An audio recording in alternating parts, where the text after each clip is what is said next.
예를 들어서 서울 소재 부동산, 시세가 한 120억짜리 부동산이 감정평가를 해보니 100억이고 공시지가가 한 60억 하는 부동산으로 제가 한번 예시를 들어서 보여드리겠습니다. 아버님 개인이 보유하고 있는 부동산을 아들 개인에게 증여를 한다고 하면 취등록세는 3.5억 정도 발생될 거고요. 증여세도 한 45억 정도 발생될 겁니다. 해서 우리 필요로 하는 세금이 한 48억 원 정도 되죠. 아들 법인의 주주가 4명 정도다. 4인 가족인 이 법인의 증여를 한다. 라고 했을 때는 이게 법인세가 5억밖에 나오지 한 5억 정도 이렇게 나오게 돼요. 이거는 물론 이제 저희들의 솔루션이 이제 들어갔을 때 이런 결과물이 도출되기는 하는데요.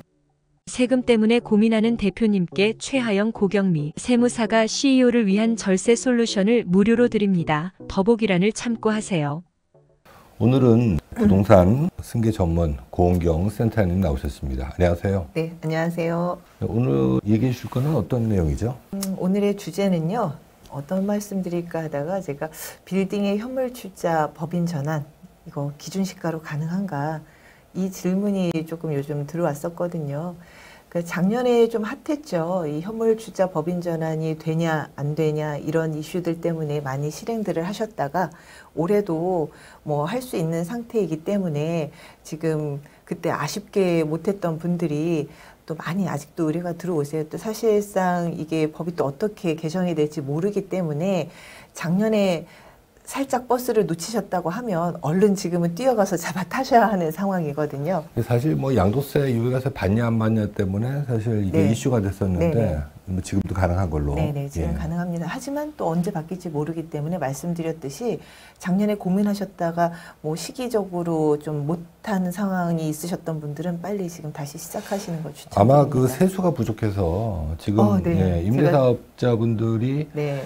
그 타겟이 될 것 같습니다. 제 생각에도. 맞습니다. 지금 제가 말씀드리려고 했던 게 이 부분이었어요. 오늘 방송하면서 무슨 말씀드릴까 하고선 이제 찾아봤더니 어제 마침 우리 강민수 국세청장님께서 정부 세종청사에서 한 1조 원 이상 세수 내가 증대시키겠다. 그걸 어떻게 바로 초고가 부동산에 대한 감정평가를 확대하겠다. 그러니까 과거에는 우리가 이제 빌딩이나 상업용 그런 건물에 대해서만 감정평가를 하는 예산이 나왔는데요.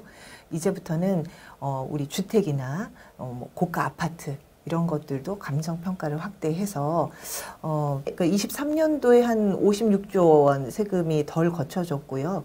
작년에도 30조 가까이 이제 세수가 결손이 됐다고 합니다. 그러니까 이제 좀 칼을 빼들고 말씀하셨던 것처럼 이런 고액 자산가분들, 부동산 임대사업자분들 이런 분들 눈을 부릅뜨고 보고 있겠죠. 그러면 이런 상황에서 사실 제가 실무적으로도 최근에 저희 이제 강남권 내에 그 재산세 과장님하고 좀 말씀을 나눈 적이 있었는데요. 그쪽 보통 건물 상속하면은 그쪽 강남 내는 200억 넘어가잖아요. 이런 것들은 알아서들 이제는 다 감정평가를 해온다고 하시더라고요. 지금은 감정평가를 다 해오는 분위기죠.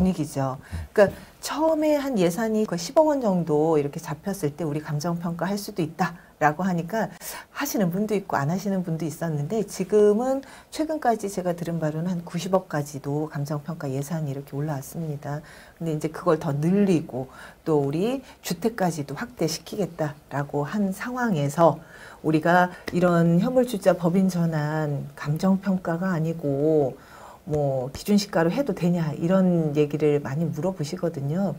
사실 상속세 및 증여세법상에도 재산평가 기준은 시가예요. 그러니까 우리가 상속세를 신고할 때도 시가로 하는 거거든요. 그러니까 그 시가가 무엇인지가 중요한데 시가의 범위 안에는 우리가 해당 기간 내, 그러니까 일단은 우리가 평가기간이라는 게 있어요. 상속세 평가기간은 기준일 전후로 이제 전후 6개월 정도고요. 증여 같은 경우는 전 6개월 그리고 후는 3개월이에요. 이 재산 평가 기간 동안에 매매 사실이 있으면 그 유사 매매 거래가액이 이게 시가가 될 수 있는 거고요. 이런 게 없다. 시가를 산정하기 어렵다. 아파트면 그런 게 있는데 우리 꼬마 빌딩이나 이런 것들은 비슷한 매매 사례가가 없잖아요. 이런 경우에는 우리가 이제 토지 같은 경우는 개별 공시지가 그리고 일반 건물은 국세청장이 매년 1회 이상의 이제 산정해서 고시하는 금액이 있습니다. 이런 것들이 우리가 쉽게 이제 편하게 얘기하시는 공시지가, 기준시가라고 하죠. 또 하나의 시가의 범위에 해당되는 게 이제 감정가액 있죠. 감정평가하는 거. 근데 아니 왜 굳이 감정평가를 뭐 꼭 하는 사람들 있나요? 뭐 저런 이유에서도 하지만요. 사실은 이게 뭐 우리가 고액 자산가 분들도 계시지만 이제 뭐 부동산 자산 뭐 조금 있으신 분들이 있으세요. 그러면 이제 한 10억 원 상당이다. 이런 거는 우리가 공시지가로 보니까 뭐 한 5억이다. 이러면 우리가 상속 공제 받을 수 있는 금액들이 있잖아요. 그 한도까지 오히려 높게 감정평가를 받는 경우도 있어요. 그렇게 되면 나중에 우리가 자녀분들이 이걸 매매하실 때 우리 취득가가 높아지니까 양도세가 좀 줄어들잖아요. 그래서 그런 것 때문에도 이런 거 활용하시고요. 그런데 이제 결국에 우리가 이제 말씀 나누려고 하는 주제가 결국에는 상속으로 가면 50% 정도의 상속세를 내야 하니 그 전에 어떤 플랜을 갖추고 전략을 세우자 해서 우리가 많이 생각하시는 게 이제 현물출자 법인전환이고 그 현물출자 법인전환의 첫 번째 관문이 이 금액을 기준시가로 가냐 감정평가를 하냐입니다. 근데 기준시가로 가나 감정평가로 가나 사실은 그냥 가만히 갖고 계시는 것보다는 도움되는 케이스가 많아요. 왜냐하면 부동산이 주식으로 변환되면은요, 우리가 증여할 수 있는, 그러니까 사실 현물출자 법인 전환은 부동산이 주식으로 바뀐 것 뿐이에요. 그 다음 스텝은, 그 첫 번째 스텝은 바꾸고 나서는 이제 승계를 해야 하잖아요. 증여든 양수도든 이런 거를 할 때 그게 이제 좀 주식이 좀 더 유리하다. 그게 이제 첫 번째로는 자녀는 주식을 증여받는 거잖아요. 부동산을 증여받게 되면 이제 취득세 같은 걸 내야 되는데 주식을 받는 거기 때문에 취득세가 없어요. 그리고 또 두 번째는 아버지가 보유한 법인의 주식은 여러 가지 솔루션들로 주식 가치를 좀 낮출 수가 있어요. 부동산 가치는 우리가 뭐 쉽게 낮추기가 쉽지 않잖아요. 그리고 아버지가 보유한 이 자산의 가치를 줄인다는 게 바로 상속세나 증여세의 가치를 낮추는 거기도 하기 때문에요. 그래서 주식이 좀 더 유리하고요. 주식을 또 증여하는 방법도 수중자가 법인이냐 개인이냐 그리고 수중자가 몇 명이냐에 따라서 또 이것도 또 세금이 또 달라지거든요.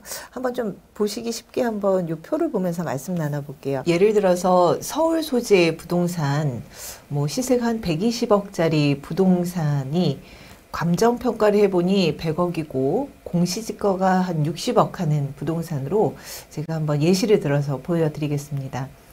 아버님 개인이 보유하고 있는 부동산을 아들 개인에게 증여를 한다고 하면 취등록세는 3.5억 정도 발생될 거고요. 증여세도 한 45억 정도 발생될 겁니다. 해서 우리 필요로 하는 세금이 한 48억 원 정도 되죠. 근데 이를 아버지께서 현물출자 법인 전환을 하고 나서 아들 개인에게 증여한다라고 하면 이거는 주식의 이동이기 때문에 이제 취등록세가 발송되지 않습니다. 해서 증여세는 한 34억 정도 나오고요. 근데 이를 또 만약에 이 법인의 주식화된 부동산, 이 부동산의 주식을 아들 법인에게 증여를 한다고 했을 때는 법인세가 한 20억 정도 나오고요. 아들 개인의 세금이 한 22.9억 정도 이렇게 발생이 됩니다. 아들 개인에게도 이제 증여세가 이제 부과가 되니까요. 그런데 마지막으로 우리가 이 아들 법인의 주주가 방금 말씀드린 케이스는 아들이 혼자 주주였을 때고요.